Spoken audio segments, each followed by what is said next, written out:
Hola y bienvenidos a este canal, donde un patolector les narrará diferentes libros e historias. En esta ocasión vamos a leer En las montañas de la locura, de 1931, por H.P. Lovecraft. 2. Supongo que el público debió de manifestar un interés muy vívido ante nuestro anuncio de que Lake partía hacia el norte, interesándose en regiones donde nunca había penetrado ningún ser humano, ni siquiera con la imaginación.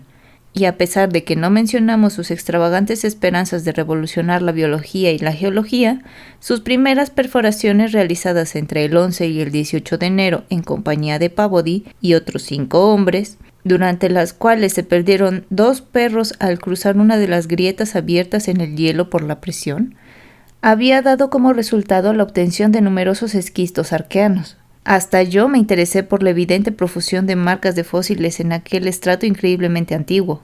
Estas marcas, sin embargo, que eran de formas de vida muy primitivas, no encerraban ninguna extrema paradoja, salvo la novedad de la abundancia de fósiles en rocas precámbricas. Por lo tanto, siguió pareciéndome inoportuno interrumpir nuestro programa para un intermedio que requeriría la utilización de 4 aeroplanos, muchos hombres y casi todos los aparatos de la expedición. Sin embargo, no veté el plan, pero decidí no acompañar la expedición, a pesar de los ruegos de Lake, que quería contar con mis conocimientos de geología. Me quedaría en la base con Peabody y 5 hombres preparando nuestro viaje hacia el este. Uno de los aparatos ya había comenzado a trasladar una gran cantidad de gasolina desde el estrecho de McMurdo, pero este trabajo podía interrumpirse por ahora. Conservé un trineo y 9 perros, pues no era prudente quedarse sin medios de transporte en aquel mundo muerto y desamparado.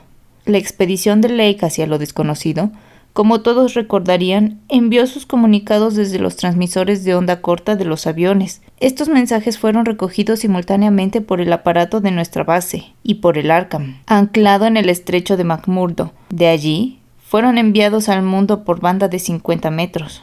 El viaje se inició el 22 de enero a las 4 de la mañana. 2 horas más tarde recibimos el primer comunicado. Lake estaba efectuando algunas perforaciones y fundiendo el hielo en pequeña escala en un punto, situado a unos 300 kilómetros de nuestra base. 6 horas después, llegó un segundo y excitado mensaje en el que nos informaba que luego de dinamitar una abertura no muy profunda se habían descubierto varios esquistos con marcas aproximadamente similares a la que tanto nos había intrigado. 3 horas más tarde, un breve boletín anunciaba la reanudación del vuelo en el seno de la furiosa tormenta.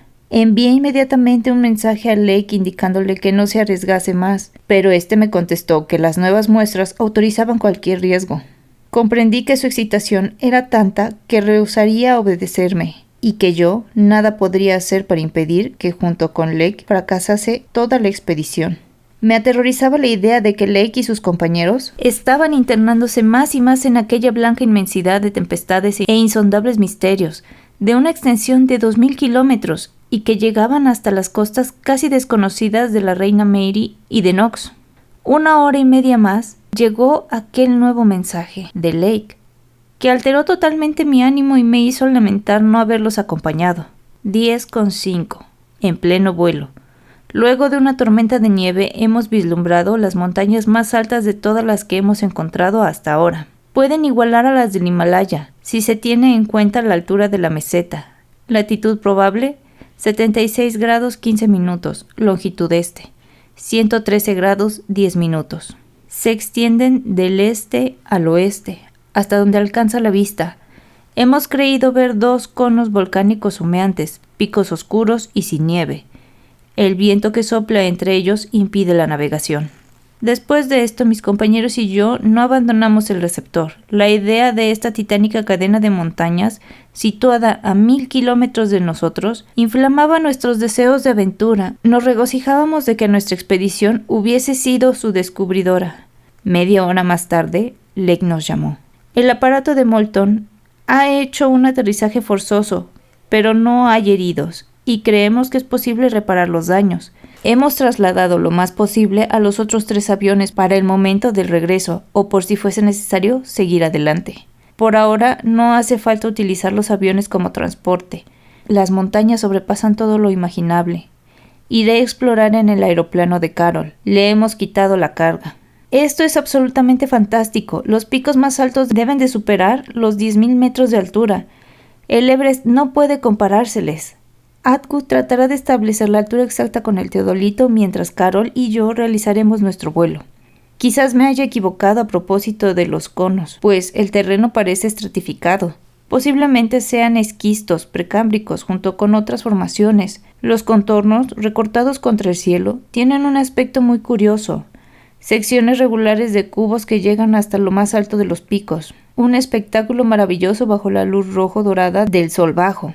Como una tierra misteriosa de ensueño o el umbral de un mundo prohibido, de maravillas vírgenes. Desearíamos que ustedes estuvieran aquí para ayudarnos a investigar. Aunque era técnicamente hora de dormir, ninguno de nosotros pensó un momento en irse a la cama. Lo mismo debía de ocurrir en el estrecho de McMurdo, pues la base de aprovisionamiento y el Arkham recibían también los comunicados. En efecto, el capitán Douglas nos envió a todos un mensaje de congratulaciones por el importante descubrimiento, y Sherman, el operador de la base, nos dijo también unas palabras. Lamentábamos por supuesto los daños que había sufrido el aeroplano, pero teníamos la esperanza de que pudiésemos reparar con facilidad. A las 11 de la noche nos llegó otro mensaje de Lake. Estamos volando con Carol entre los contrafuertes más altos. No hemos intentado acercarnos a los picos a causa del tiempo. Lo haremos más tarde. La ascensión es difícil, pero vale la pena. Las montañas se aprietan unas contra otras, imposible ver del otro lado. Las cimas más altas exceden las del Himalaya y son muy curiosas. Pertenecen seguramente al sistema precámbrico. No tienen nada de volcánicas. No hay nieve más allá de los 6.000 metros de altura. En las faldas de los picos más altos hay formaciones muy raras. Grandes bloques cuadrados de lados verticales y alineaciones regulares, cortadas a pico como los viejos castillos asiáticos en las montañas abruptas pintadas por Roerich. Impresionan de sobremanera cuando son vistas desde cierta distancia. Nos hemos acercado a algunas y Carol cree que están formadas por fragmentos independientes, pero esto es sin duda efecto de la erosión. Las aristas parecen desgastadas y redondeadas como si hubiesen estado expuestas a las tormentas y a los cambios climáticos durante millones de años. Algunas partes, especialmente las superiores, son de rocas más claras que los estratos visibles de las pendientes. Origen cristalino. Es indudable. Desde cerca se advierten unas cuevas con entradas de forma curiosamente regular, cuadradas o semicirculares. Tienen que venir a investigar con nosotros. Creo haber visto un macizo cuadrado en lo alto de una de las montañas. La altura parece variar entre los 9.000 y los 10.000 metros. Hemos llegado a una altura de 6.500 metros, hace un frío infernal. El viento pasa y silba por los desfiladeros y las entradas de las cavernas, pero volamos bastante lejos y no hay peligro. Lake continuó sus comentarios durante una media hora y expresó su intención de subir a pie a algunos de los picos. Le respondí que me uniría a él tan pronto como pudiese enviarme un aparato y que Peabody y yo estudiaríamos el mejor modo de concentrar la gasolina en vista del nuevo carácter que había tomado la expedición. Era evidente que las operaciones de Lake, lo mismo que las actividades de sus aeroplanos, requerirían una gran cantidad de combustible, y era muy probable, después de todo, que el vuelo hacia el este no pudiera efectuarse durante un tiempo. Llamé al capitán Douglas y le pedí que con ayuda de los perros que habían quedado con nosotros llevara todo el combustible posible a la barrera de hielo. Queríamos establecer una ruta directa entre Lake y el estrecho de McMurdo. Lake me llamó más tarde para comunicarme su decisión de establecer el campamento en el lugar en el que el aeroplano de Moulton se había visto obligado a descender y donde se estaban efectuando las reparaciones. La capa de hielo era muy delgada y dejaba ver la tierra en algunos lugares. Antes de hacer algunas incursiones en trineo o de intentar una ascensión, iban a hacer allí mismo varias perforaciones. Nos habló de la inefable majestad del paisaje y de sus extrañas sensaciones al encontrarse al pie de aquellos vastos y silenciosos pináculos que se alzaban al cielo como una muralla en el borde del mismo mundo. Las observaciones de Atwood con el teodolito habían permitido establecer la altura de los 5 picos más elevados, entre los 9.000 y los 10.200 metros de altura. Lake estaba indudablemente perturbado por la naturaleza del suelo, pues éste revelaba la existencia ocasional de prodigiosas tormentas de una violencia superior a todas las que habíamos encontrado. Su campamento se alzaba a unos 8 kilómetros de los primeros contrafuertes.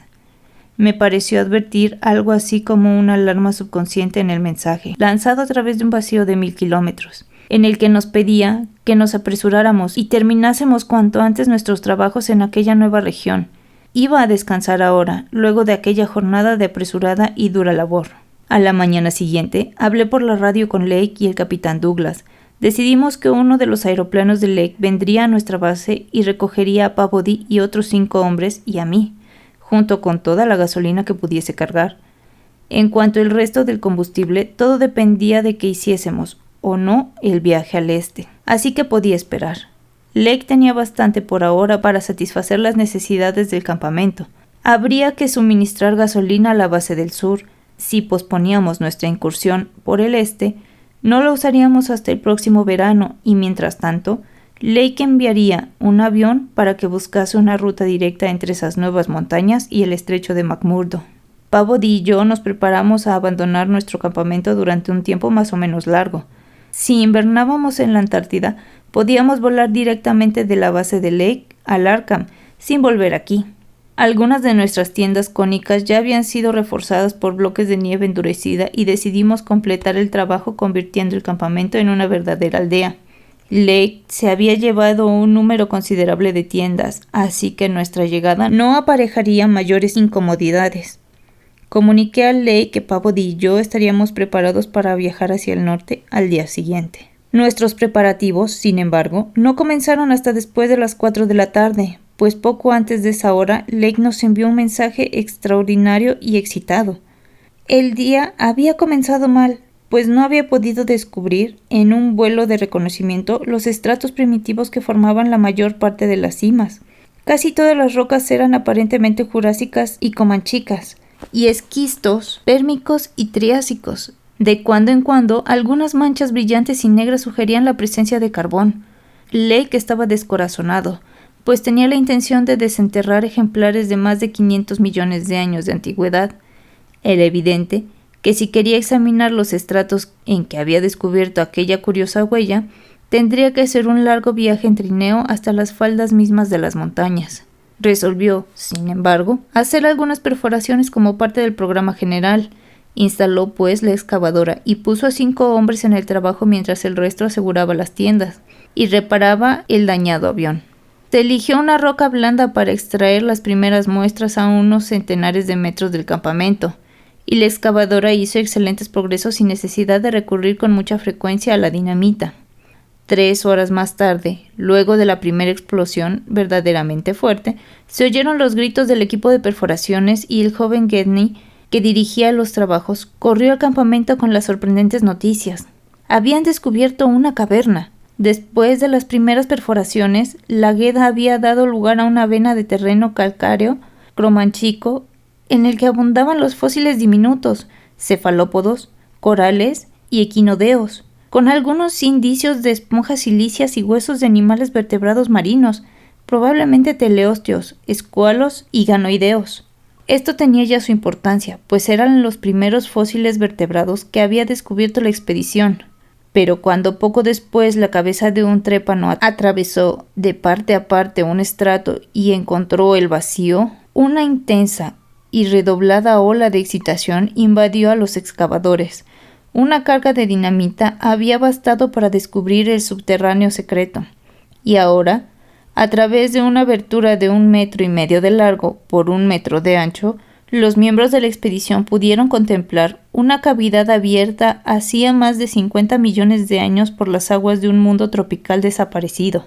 La caverna no llegaba a los 2,5 metros de profundidad, pero se extendía indefinidamente en todas direcciones, y una fresca corriente de aire sugería que era parte de un extenso sistema subterráneo. El techo y el suelo estaban abundantemente adornados con estalactitas y estalagmitas, algunas de las cuales se unían y formaban columnas. Pero lo más importante era la abundancia de conchas y huesos que en algunos lugares casi cerraban el paso. El depósito contenía más representantes de los periodos Cretáceo y Eoceno, procedentes de las junglas desconocidas de helechos, arbóreos y hongos mesozoicos, bosques de cicadáceas, palmeras y angiospermas terciarias, que el más hábil de los paleontólogos pudiera reunir o clasificar en un año. moluscos, armaduras de crustáceos, pescados, anfibios, reptiles, pájaros y mamíferos primitivos, grandes y pequeños, conocidos y desconocidos. No era raro que Goodnight corriera al campamento dando gritos, y no era raro tampoco que todos dejaran inmediatamente el trabajo y se precipitaran a través de aquel aire helado hacia el lugar donde la torre perforadora señalaba una nueva vía de acceso a los secretos del interior de la Tierra y las desvanecidas edades. Cuando Lake satisfizo su primer impulso de curiosidad, garabateó un mensaje en su libreta de notas y envió al joven Moulton al campamento para que lo despachara por radio. Así me enteré por primera vez del descubrimiento. Lake había identificado algunas conchas primitivas, huesos de ganoideos y placodermos, restos de laberintodontes y tecodontes, trozos de cráneos de mesasaurios, vértebras de dinosaurios, dientes y huesos de alas de pterodáctilos, fragmentos de Archaeopteryx, dientes de escualos miocénicos, cráneos de aves primitivas y otros huesos de mamíferos arcaicos como paleoterios, cifodontes, eoipi, oreodontes y titanoderes. No había huellas de mastodontes, elefantes, camellos, ciervos o animales bovinos. Por lo tanto, Lake concluyó que los últimos depósitos se habían producido durante el periodo Oligoceno y que la caverna había permanecido seca e inaccesible por lo menos durante 30 millones de años. Por otra parte, la preeminencia de formas de vida muy primitivas era realmente sorprendente. No había duda de que los terrenos, como lo probaba la presencia de ciertos fósiles típicos como los ventriculites, eran comanchicos y no más antiguos. Sin embargo, la caverna contenía un número sorprendente de organismos considerados hasta entonces como pertenecientes a un periodo muy anterior. Hasta había peces corales y moluscos rudimentarios de periodos tan remotos como el Silúrico o el Ordovicico. Era inevitable concluir que en esta parte del mundo había habido desde hace 300 millones de años hasta 30 millones de años atrás una notable y única relación de continuidad orgánica. No era posible saber hasta qué punto se había mantenido esta continuidad una vez cerrada la caverna. De cualquier modo, el advenimiento de los terribles hielos del Pleistoceno, unos 500.000 años atrás y simplemente ayer comparado con la edad de esta caverna, tenía que haber puesto fin a cualquier forma primitiva que hubiera sobrevivido a su periodo común. Lake no se contentó con enviar ese primer mensaje. Antes de que Moulton hubiese vuelto, ya había escrito y enviado otro. Después de esto, Moulton se instaló en uno de los aeroplanos para transmitir al Arkham y a mí las numerosas postdatas que Lake enviaba con una sucesión de mensajeros. Los lectores de periódicos recordarán la excitación creada por los informes de aquella tarde, informes que tuvieron como consecuencia, luego de todos estos años, la organización de la expedición Starkweather Moore, a la que con tanta ansiedad quiero disuadir de su propósito. Será mejor que copie literalmente los mensajes tal como los envió Lake y los transcribió taquigráficamente McTeague, el operador de nuestra base. Fowler ha hecho un descubrimiento de la mayor importancia en los fragmentos de gueda y terreno calcáreo arrancados por la explosión. Unas huellas triangulares y estriadas, idéntica a la de los esquistos arqueanos, prueban que ese organismo sobrevivió durante 600 millones de años con tan solo unos pocos cambios morfológicos. Estas huellas comanchicas muestran ciertas señales de decadencia que no había en las anteriores. Señalase la importancia del descubrimiento en la prensa. Quizás signifique para la biología lo mismo que la teoría de Einstein significó para la matemática y la física. Puede relacionarse con mis trabajos previos y amplía las conclusiones posibles. Indica, por lo menos, que han existido en la Tierra ciclos completos de vida orgánica anteriores a la aparición de las células arqueozoicas. Estos organismos se desarrollaron y especializaron en un pasado no inferior a 1.000 millones de años, cuando el planeta era joven e inhabitable para cualquier forma de vida de estructura protoplasmática normal. Queda por saber cuándo, dónde y cómo se realizó este desarrollo. Más tarde, examinando fragmentos de esqueleto de ciertos saurios y mamíferos primitivos marinos y terrestres, he advertido unas curiosas lesiones locales que no pueden atribuirse a ningún carnívoro conocido. Son de dos clases: perforaciones penetrantes e incisiones que parecen talladas, en uno o dos casos, huesos cortados limpiamente. Pocos ejemplares afectados. He enviado a buscar al campamento unas linternas eléctricas. Extenderemos el área de expedición rompiendo las estalactitas. Un poco más tarde, Hemos encontrado un curioso fragmento de esteatita de unos 15 centímetros de diámetro y unos 4 de espesor, totalmente diferente de todas las formaciones locales, verdoso, de edad indeterminada, curiosamente liso y regular. Tiene la forma de una estrella de 5 puntas con los extremos rotos. En el centro y los ángulos del interior hay unas hendiduras. Difícil establecer su origen, posiblemente efecto de la erosión. Carroll, con ayuda de una lupa, cree haber advertido otros signos de importancia geológica, grupos de puntos minúsculos regularmente dispuestos. Los perros, cada vez más inquietos a medida que el trabajo avanza, parecen odiar esta piedra. Quizás tenga algún olor peculiar. Volveremos a informar cuando Mills regrese con luces y comencemos a trabajar en el subterráneo. 22:15. Importante descubrimiento.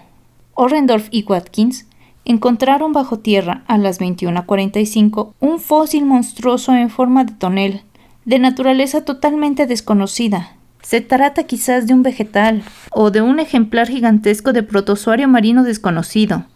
El tejido ha sido indudablemente preservado por sales minerales, duro como cuero, pero de una flexibilidad sorprendente en ciertos lugares. Señales de partes rotas en las extremidades y los costados. 1,80 m de altura, diámetro central, 1 metro. Diámetros en los dos extremos, unos 30 centímetros. Como un tonel, son 5 notables salientes en lugar de duelas.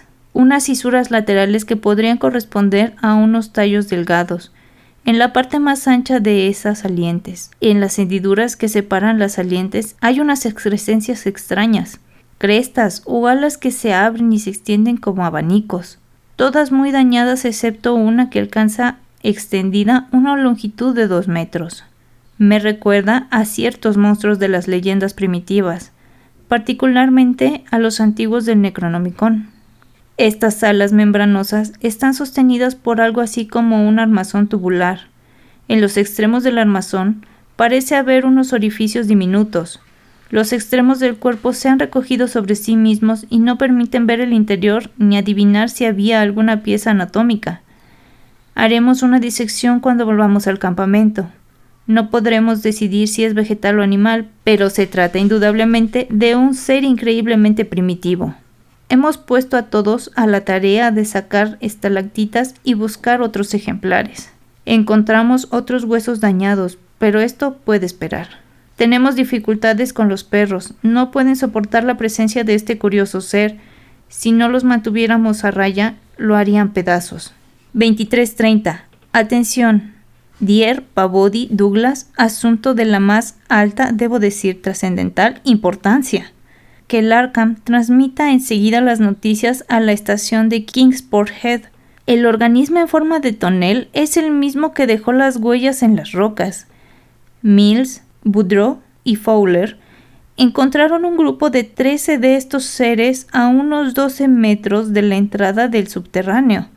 Estaban mezclados con fragmentos de esteatita curiosamente redondos, más pequeños que el anterior. Son también de forma de estrella, pero pocas de las puntas están rotas.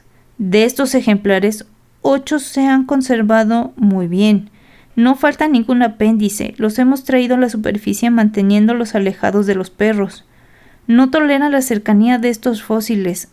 Atiendan bien a nuestra descripción y repitan, para mayor exactitud, los periódicos no deben cometer errores. Longitud total, 2,5 metros. Torso provisto de 5 aletas salientes de 1,80 m de diámetro. Tejido exterior gris oscuro, flexible y de gran resistencia. Alas de 2 metros de largo del mismo color. Se repliegan entre las salientes. Armazón tubular con orificios en los extremos de un color menos oscuro. Las alas extendidas son de bordes dentados. En el centro del tonel, en cada una de las partes similares a las duelas, hay 5 sistemas de brazos o tentáculos flexibles de color gris. Se aprietan contra el torso, pero extendidos alcanzan 1 metro de longitud, como los brazos de los crinoideos primitivos. El tallo principal, de unos 8 centímetros de diámetro, se divide a los 10 centímetros en 3 secundarios, de los que nacen a su vez, a los 20 centímetros, 5 pequeños tentáculos delgados, o sea, un total de 25 tentáculos. En lo alto de la masa torácica hay un cuello bulboso gris provisto de una especie de agallas. La aparente cabeza es una estrella de 5 puntas cubierta por un vello duro de unos 8 centímetros de largo y de todos los colores del prisma. Esta cabeza es gruesa, de unos 60 centímetros de una punta a la otra. De cada una de las puntas nacen unos tubos amarillos y flexibles. Hay una abertura en el centro mismo de la estrella, probablemente un órgano respiratorio. Los tubos terminan en una protuberancia esférica y membranosa. La membrana se repliega con la simple presión del dedo y permite ver un globo de iris rojizo, un ojo, evidentemente. De los ángulos interiores de la cabeza surgen 5 tubos rojizos, más largos, que terminan en un saco del mismo color. Si se presiona sobre estos sacos, aparece una abertura en forma de campana de 5 centímetros de diámetro, con unas protuberancias blancas en forma de dientes. Cuando encontramos el ejemplar, los tubos, el vello y las puntas de la estrella se encontraban replegados contra el cuello y el torso. La flexibilidad es sorprendente a pesar de la naturaleza coriácea del tejido. El extremo inferior del torso, contraparte grosera de la cabeza y sus apéndices, un pseudocuello bulboso, de color gris claro, sin agallas, sostiene una protuberancia verdosa de 5 puntas, brazos duros de más de 1 metro de largo, y con un diámetro de 18 centímetros en la base y 3 en la punta. En esta hay un triángulo membranoso de 20 centímetros de largo y 15 de ancho. Se trata de la pata, aleta o pie que ha dejado sus huellas en las rocas de una época que se extiende desde 1.000 millones a 50 millones o 60 millones de años atrás. De los ángulos interiores de esta estrella nacen unos tubos rojizos de 60 centímetros de largo, de 8 de ancho en la base y de 2 en la punta. Orificios en los extremos, todas las partes muy duras y correosas, pero extremadamente flexibles. Los brazos provistos de palas han servido indudablemente como medio de locomoción marina o de otra clase. Cuando se les mueve, dan la impresión de una gran fuerza muscular. Estas protuberancias estaban replegadas sobre el cuello, lo mismo que las de la cabeza. No es posible discernir si este organismo pertenecía al reino vegetal o animal, aunque nos inclinamos por la segunda hipótesis. Representa probablemente un radiado de increíble desarrollo que no ha perdido sus rasgos primitivos. A pesar de ciertas características contradictorias, es indudablemente similar a un equinodermo. Las alas nos desconciertan bastante a causa del posible hábitat marino, pero quizás sirvieron para navegar. La simetría es curiosamente similar a la de un vegetal, pues su eje atraviesa horizontalmente el torso y no verticalmente como en los animales. Fecha de aparición sobre la Tierra, fabulosamente antigua, ya que precede hasta a los más simples protozoarios arqueanos hasta ahora conocidos. Los ejemplares intactos tienen una increíble similitud con ciertas criaturas de los mitos primitivos, de modo que es posible creer que en una época extremadamente remota existieron fuera de la Antártida. Dier y Pavodi han leído el Necronomicon, han visto las pesadillas pintadas por Clark Aston Smith, basada en el texto, y comprenderían que hablo de esos antiguos que, se dice, crearon toda la vida terrestre por broma o por error. Los entendidos han pensado siempre que esta concepción habría nacido de divagaciones enfermizas sugeridas por la existencia de ciertos protozoarios tropicales muy antiguos.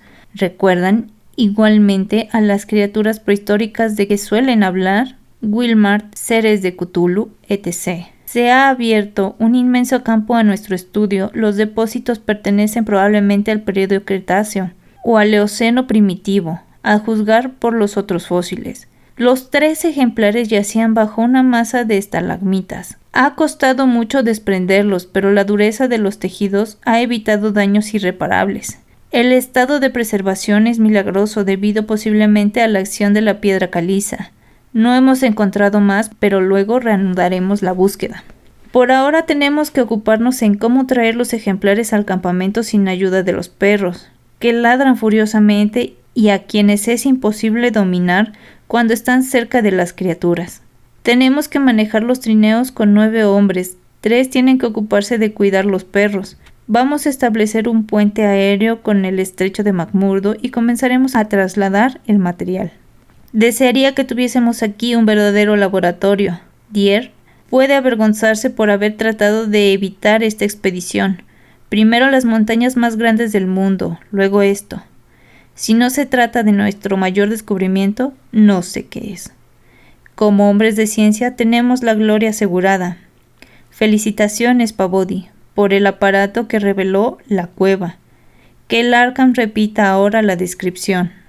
Las sensaciones que Pavodi y yo experimentamos al recibir este informe son verdaderamente indescriptibles. El entusiasmo de nuestros hombres no era menor. McTighe, que había descifrado rápidamente algunos trozos a medida que llegaban, transcribió para nosotros la totalidad del mensaje, tan pronto como el operador de Lake cortó la transmisión. Todos comprendimos enseguida la extraordinaria importancia del descubrimiento. Cuando el Arkham terminó de repetir la descripción, envié mis felicitaciones a Lake. Lo mismo hicieron luego Sherman desde la estación del estrecho de McMurdo y el capitán Douglas desde el Arkham. Más tarde, como jefe de la expedición, escribí algunas notas para que el Arkham las transmitiese al mundo. Como era natural, nadie pensaba en dormir. Mi único deseo era el de trasladarme al campamento de Lake con toda la rapidez posible. Me sentí realmente decepcionado cuando Lake me hizo saber que una tormenta que venía de las montañas hacía imposible toda navegación aérea. Pero 1 hora y media más tarde ya había olvidado mi decepción. Los nuevos mensajes de Lake informaban que los ejemplares habían sido trasladados al campamento con todo éxito. Había sido una tarea dura, pues aquellos seres eran sorprendentemente pesados. Ahora algunos de los hombres estaban construyendo un corral a una distancia conveniente del campamento para que los perros no molestasen. Los ejemplares, salvo uno que Lake trataría de disectar, quedarían afuera sobre la nieve. El trabajo resultó inesperadamente duro. A pesar del calor que reinaba en la tienda, gracias a la estufa de petróleo, los tejidos de engañosa flexibilidad del ejemplar elegido por Lake, entre los 8 que había conservado intactos, no perdieron nada de su naturaleza correosa. Lake no sabía cómo practicar las incisiones necesarias sin dañar las maravillas internas que esperaban encontrar. Disponía, es cierto, de otros 7 ejemplares en buenas condiciones, pero no podía dañar a uno tras otro. En consecuencia, hizo trasladar a la tienda un ejemplar que, aunque conservaba prácticamente aquellos órganos en forma de estrellas de los extremos, tenía en muy mal estado uno de los surcos del torso. Los resultados del examen, rápidamente comunicados por radio, fueron de verdad sorprendentes y asombrosos. Sin instrumentos capaces de cortar aquel anómalo tejido, era imposible efectuar una investigación minuciosa, pero lo poco que se obtuvo nos dejó estupefactos y con cierto temor. Era necesario revisar toda la ciencia biológica. La criatura no estaba relacionada con ningún sistema orgánico conocido. No había depósitos minerales y a pesar de una edad de quizás 40 millones de años, los órganos internos estaban absolutamente intactos. Aquella naturaleza correosa y casi indestructible parecía ser inherente a la organización de la criatura y provenía sin duda de algún ciclo paleogénico de evolución invertebrada que estaba más allá de toda posible imaginación. En un principio, Lake no encontró sino una materia seca, pero a medida que el aire de la tienda se iba recalentando comenzó a aparecer un líquido verdoso de olor punzante y ofensivo. No era sangre, pero sí un fluido espeso que parecía cumplir las mismas funciones. Para ese entonces los perros ya estaban en el corral, pero a pesar de la distancia sintieron aquel olor acre y difuso y ladraban furiosamente. Lejos de ayudarnos a ubicar a aquella extraordinaria criatura, esa disección no hizo más que aumentar el misterio. Todas las suposiciones acerca de los órganos exteriores habían sido correctas, de modo que parecía indudable que se trataba de un animal. Pero en aquel examen interno había revelado tantas características vegetales que Lake ya no sabía qué decir. Había un aparato digestivo y otro circulatorio, y los desechos se eliminaban por los tubos rojizos de la estrella de la base. Se diría, curiosamente, que el aparato respiratorio exhalaba oxígeno y no anhidro carbónico, y había unas cámaras destinadas aparentemente a almacenar el aire que entraba en los organismos por los 2 sistemas totalmente desarrollados, agallas y poros. Se trataba individualmente de un anfibio que parecía andar adaptado para pasar largos periodos de hibernación sin necesidad de aire. Había otras anomalías para las que no se encontró solución inmediata. Un lenguaje articulado no parecía posible, pero podía creerse que en la existencia de toda una gama de sonidos musicales. El sistema nervioso era de tal complejidad que Lake quedó estupefacto. Aunque excesivamente primitiva en algunos aspectos, la criatura tenía todo un sistema de centros y prolongaciones ganglionares que llegaban al límite del desarrollo especializado. El cerebro, de 5 lóbulos, era de gran perfección y había indicios de un sistema sensorial del que formaba parte el vello de la cabeza, totalmente extraño a lo de los organismos terrestres. Había allí probablemente más de 5 sentidos, de modo que para conocer los hábitos de aquella criatura no era posible recurrir a ninguna analogía. Debía de haber gozado, pensó Lake, de una extraordinaria sensibilidad y de funciones altamente diferenciadas. Podía relacionársele, en este sentido, con las abejas y las hormigas de hoy. Se reproducía con las criptógamas, especialmente las pteridofitas, pues llevaba depósitos de esporas en las extremidades de las alas, y se desarrollaba evidentemente de un talo o protalo. Pero por ahora no se podía dar un nombre. Se parecía a un protozoario, aunque era indudablemente algo más complejo. Tenía ciertos elementos vegetales, pero en sus 3/4 partes era de estructura animal. La simetría y algunos otros atributos indicaban claramente un organismo marino, y sin embargo parecía capaz de adaptarse a cualquier ambiente. Las alas, sobre todo, hablaban de hábitos aéreos. Era imposible concebir cómo había logrado evolucionar de tal modo en un mundo recién nacido. No era raro que Lake recordase la leyenda de los grandes antiguos que habían venido de los astros y el relato acerca de unas criaturas cósmicas que vivían en las colinas de Vermont, contado por un colega de la Universidad de Miskatonic. Naturalmente, Lake consideró la posibilidad de que las huellas precámbricas perteneciesen a una especie menos evolucionada, pero luego de reflexionar acerca de las características de los distintos fósiles, rechazó rápidamente esta teoría demasiado cómoda. En los ejemplares más recientes se advertían signos de decadencia antes que de evolución. El tamaño de los pies había disminuido y el conjunto de la morfología parecía más grosero y simple. Además, los nervios y órganos recientemente examinados parecían haber retrogradado desde formas más complejas. Las partes atrofiadas eran numerosas. De todos modos, poco podían averiguar. Así que Lake recurrió a la mitología en busca de un nombre provisional y llamó jocosamente a sus hallazgos los antiguos. Hacia las 2:30 de la mañana, habiendo decidido tomarse un pequeño descanso, Lake cubrió los restos del organismo con un lienzo, salió de la tienda y estudió los otros ejemplares con renovado interés.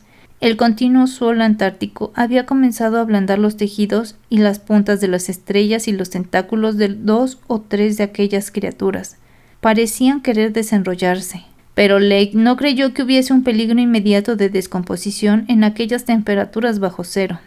Agrupó, sin embargo, a las criaturas y tendió sobre ellas la lona de una tienda para evitar la acción directa de los rayos del sol. Esto ayudaría además a impedir que los perros sintiesen aquel olor. A pesar de la distancia y los muros de nieve elevados por los hombres, la inquietud hostil de los perros se estaba convirtiendo en un verdadero problema. Lake tuvo que sujetar los extremos de la lona con unos grandes bloques de nieve. Las gigantescas montañas parecían estar a punto de librar una terrible tempestad. Los primeros temores acerca de los repentinos vientos antárticos revivieron otra vez y bajo la supervisión de Atwood se aseguraron las tiendas. El nuevo corral para perros y los toscos refugios de los aeroplanos, estos últimos construidos con bloques de nieve, no tenían todavía la altura necesaria, y Lake ordenó a todos los hombres que trabajasen en ellos. Poco después de las 4, Lake se despidió invitándolos a descansar, tal como iba a hacer él y sus compañeros cuando terminaran con las paredes. Habló un rato amablemente con Peabody, alabando otra vez la maravillosa excavadora que había permitido realizar el descubrimiento, y Atwood envió también sus saludos y elogios. Yo le transmití mis calurosas felicitaciones, reconociendo que había estado acertado con aquello respecto a ese viaje hacia el oeste, y acordamos que volveríamos a comunicarnos a las 10 de la mañana. Antes de retirarme, envié un último mensaje al Arkham pidiéndoles que escuchasen las noticias del exterior. Nuestro informe debía de haber levantado una ola de incredulidad, y esta se mantendría sin duda hasta que apostásemos pruebas más sustanciales. Por hoy dejaremos hasta aquí nuestra lectura. Si les está gustando, pónganlo aquí en los comentarios, los estaré leyendo. Suscríbanse, denle like y compartan. Nos estaremos escuchando para la próxima. Bye.